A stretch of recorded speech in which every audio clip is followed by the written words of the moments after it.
I knew you were gonna get it back. That's you.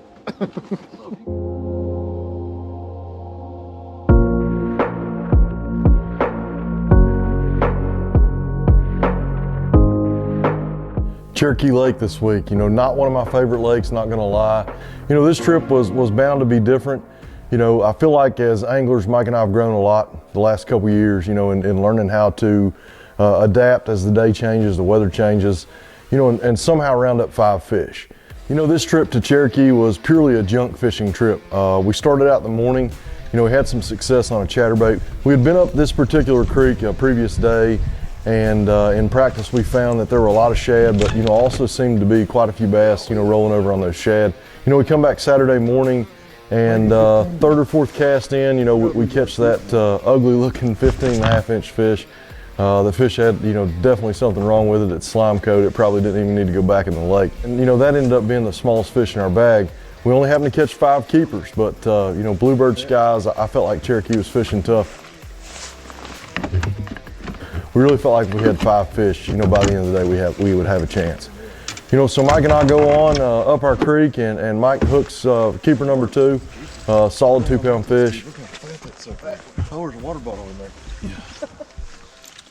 Throws that one in the live well, and you know, we make a pass just as far as we can go up this particular creek. You know, you can see it's evident that something is feeding on the shad. You got the big great blue herons, you know, all the way down the sides, probably 6 or 8 of them we could see, you know, when we first came up the creek. You know, and birds are always a good indication of the presence of bait, and you know, and something for those bass to eat. So, you know, we kept seeing action and activity, and you know, that's something we look for in the fall. Typically is some type of shad-driven bass activity.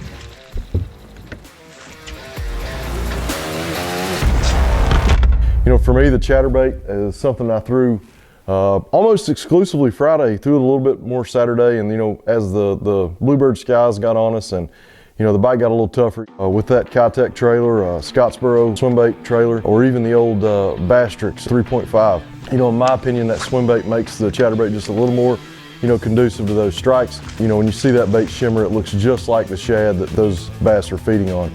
You know, one of the things that I try to do, I try to match the hatch in color and size, and to make that bait look just as much like, you know, what they're feeding on as possible. So, you know, Mike and I make the turn, and you know, some of these fish, I think a lot of this is a cast angle and timing, and you know, putting that bait in the right spot at the right time, you get that fish to feed.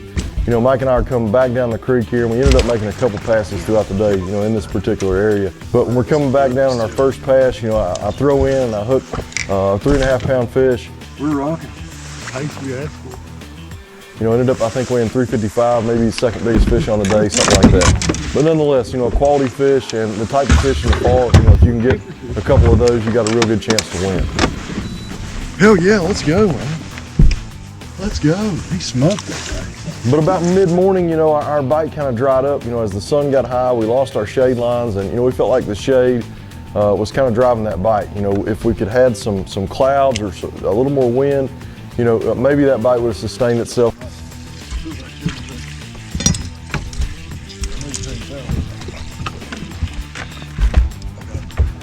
You know, it was a shad-driven bite, so a lot of these fish are smaller fish. You know, we seemed like we caught as many fish as we had, you know, on any other tournament day, at least this year, up this particular creek. You know, so going through 12 to 14-inch fish was just part of our day. You know, coming out a couple times we ran into Mark and Tommy, and Mark and Tommy are just some great guys that fish East Kentucky.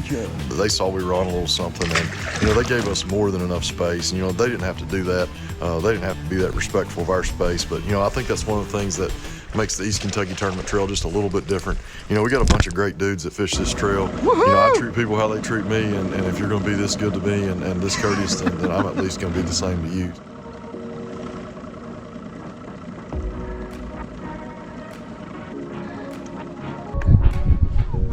Does it really? Nice. So we had a couple hour lull there, and you know, Mike had been mixing it up. One of the things we always try to do as partners is we don't try to throw the same thing unless, you know, one bait's just whacking. And you know, in this case it wasn't. You know, it was probably an hour between bites. We'd get one here, one there. You know, we had 3 by about 9:30.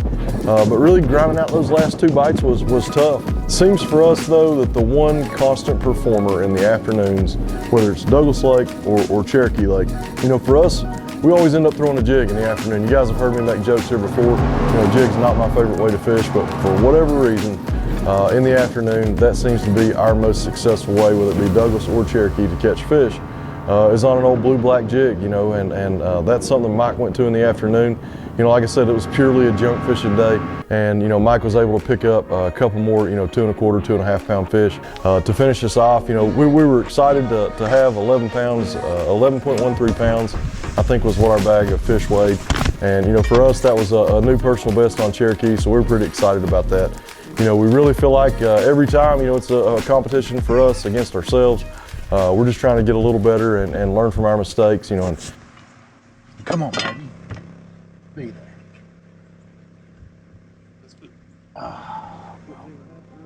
One of the things we felt like we've done a lot better job this year with is getting 5 fish. You know, you got to have 5 before you can compete with these guys.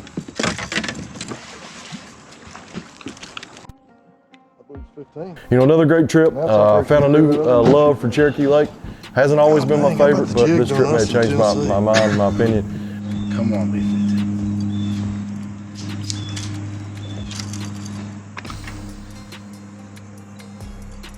This is what you call junk fishing. Yeah.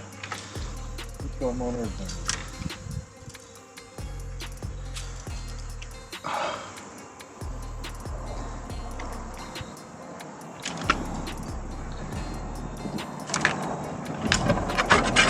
Come on.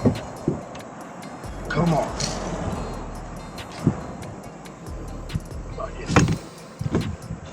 Oh, good. Oh. Yeah, it is. Also caught some fish on the Bandit 200, you know, out on the main river channel. It seemed to pick up, you know, some smaller smallmouth bites.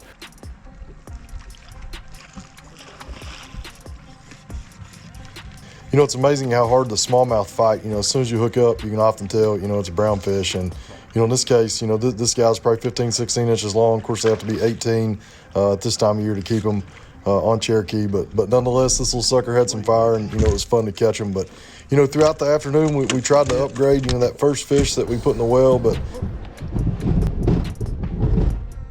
you know, we just couldn't seem to find that fish to make that upgrade, you know, and that really would have changed our day and possibly given us a chance. Hit that subscribe button. Please hit me up with a comment down below. What'd you think of the video?